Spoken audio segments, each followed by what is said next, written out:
आइए आज आप सब जानेंगे वर्ष 2024 मार्गशीर्ष मास कृष्ण पक्ष यानी कि अगहन मास कृष्ण पक्ष में एकादशी का व्रत कब धारण किया जा रहा है। तो जानेंगे व्रत के शुभ मुहूर्त के बारे में, व्रत का पारण कब और किस चीज से किया जाएगा, इस दिन भगवान को किस वस्तु का भोग लगाए। तो आइए जानते हैं संपूर्ण व्रत पूजा महत्व नियमों के बारे में। आप सभी भक्तों को उत्पन्ना एकादशी व्रत की ढेर सारी शुभकामनाएं। आप सभी के जीवन में लक्ष्मी नारायण की कृपा से आप सभी को सभी प्रकार के सुख और समृद्धि की प्राप्ति हो। मार्गशीर्ष मास कृष्ण पक्ष में पड़ने वाली एकादशी को इसे उत्पन्ना एकादशी के नाम से जाना जाता है।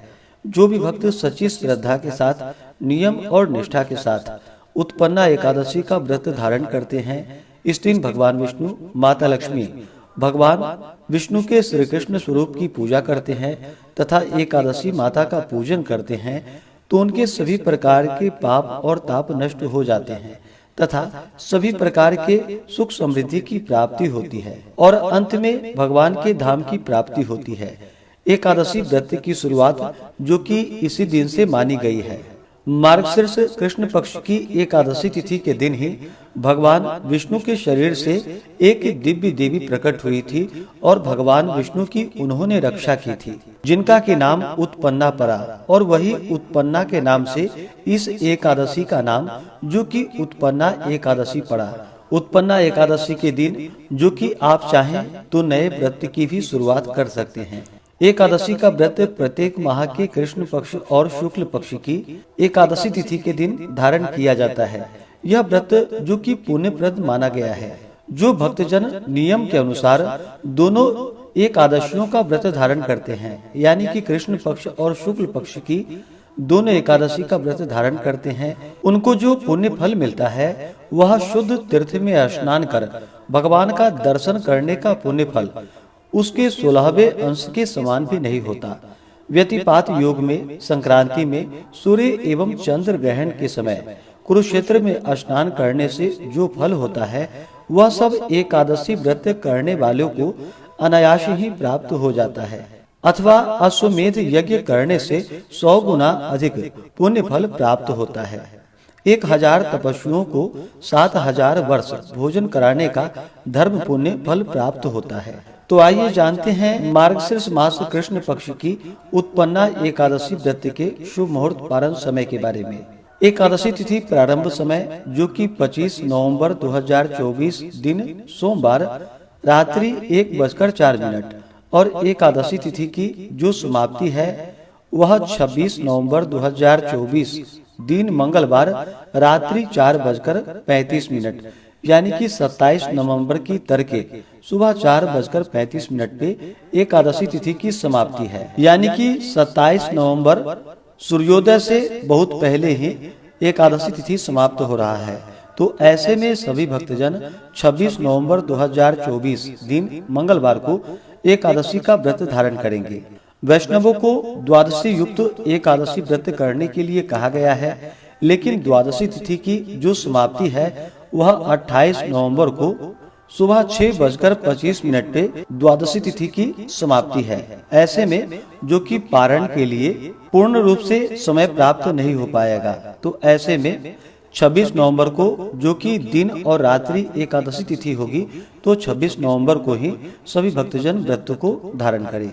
एकादशी व्रत पारण के लिए बतलाया गया है कि पारण हरिवासर समाप्त होने के बाद करना चाहिए। हरिवासर का समय द्वादशी तिथि का पहला चौथाई हिस्सा हरिवासर का होता है। तो 27 नवंबर की सुबह 10:30 बजे तक जो कि हरिवासर का समय रहेगा। तो पारण के लिए जो समय है वह समय 27 नवंबर 2024 बुधवार के दिन व्रत का पारण दोपहर 1:15 से दोपहर 3:20 तक व्रत का पारण किया जाएगा। उत्पन्ना एकादशी व्रत का पारण जो कि गौमूत्रेण पारणम, गौमूत्र से व्रत का पारण है। यह संभव ना हो तो आप जल, फल या तुलसी दल से व्रत का पारण करें। एकादशी तिथि के दिन सूर्योदय का जो समय है वह समय सुबह 6:24 और सूर्यास्त शाम 5:08 होगा। एकादशी के दिन ब्रह्म मुहूर्त का समय सुबह 5:05 से सुबह 5:59 तक होगा। 26 नवंबर को राहु काल का जो समय होगा वह समय दोपहर 2:26 से दोपहर 3:46 तक और 27 नवंबर को राहु काल का समय सुबह 11:45 से दोपहर 1:06 तक होगा। राहु काल समय के दौरान कोई भी शुभ कार्य या नया कार्य नहीं करना चाहिए, इस बात का ध्यान रखें। नक्षत्र जो कि हस्त नक्षत्र अगले दिन सुबह 4:35 तक होगा, उसके बाद चित्रा नक्षत्र होगा। योग जो कि प्रीति योग होगा 26 नवंबर को दोपहर 2:14 तक, उसके बाद आयुष्मान योग होगा। 26 नवंबर को जो कि द्विपुष्कर योग भी बन रहा है, जो सुबह 4:35 से शुरू होकर के अगले दिन सुबह 6:54 तक द्विपुष्कर योग होगा, जो कि इस बार बड़ा ही अच्छा सहयोग बन रहा है। जो भी उत्पन्ना एकादशी का व्रत धारण करने वाले हैं, उन्हें चाहिए कि दशमी तिथि के दिन सूर्यास्त होने से पहले ही शुद्ध और सात्विक आहार ग्रहण करें।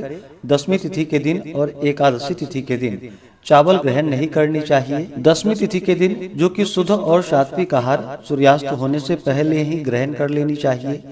रात्रि में एकादशी व्रत का स्मरण करते हुए, भगवान नाम का स्मरण करते हुए, ब्रह्मचर्य का पालन करते हुए सोना चाहिए।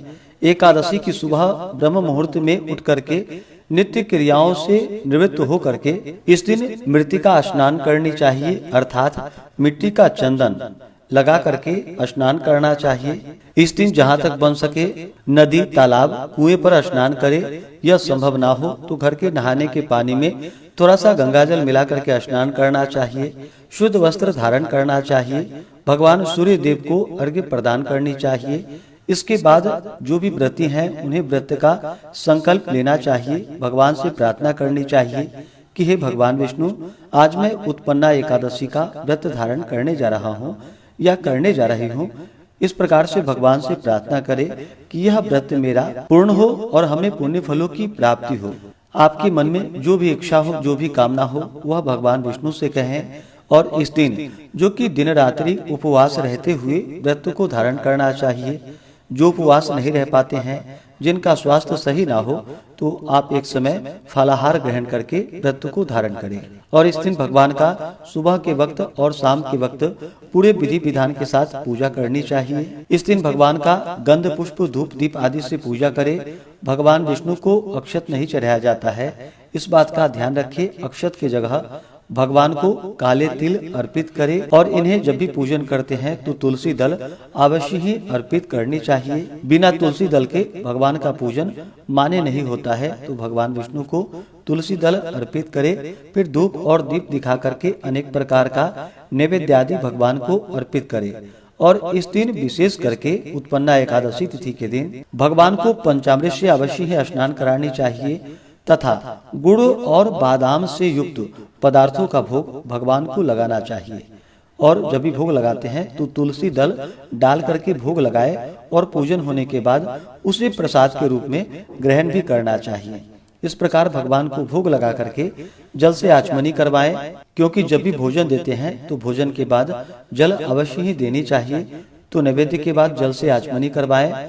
मुख शुद्धि के लिए पान पत्र, सुपारी, लौंग, इलायची के साथ में अर्पित करें। द्रव्य दक्षिणा चढ़ाएं। इसके बाद फिर एकादशी व्रत का कथा श्रवण करनी चाहिए। भगवान विष्णु के अष्टोत्र चालीसा आदि का पाठ या श्रवण करें। इस दिन पुरुषोक्त आदि मंत्र का या विष्णु सहस्त्र नाम आदि का पाठ या श्रवण करें। इस प्रकार पूजन आदि का कार्य करते हुए दिन रात्रि समय को व्यतीत करें। एकादशी तिथि के दिन जहाँ तक हो सके रात्रि जागरण करते हुए समय को व्यतीत करनी चाहिए। और द्वादशी की सुबह उठ करके स्नान करके शुद्ध वस्त्र धारण करके भगवान का पूजन आरती कर लेने के बाद ब्राह्मणों को भोजन करवाए, ब्राह्मणों को दान और दक्षिणा दे और फिर समय के अनुसार व्रत का पारण करना चाहिए।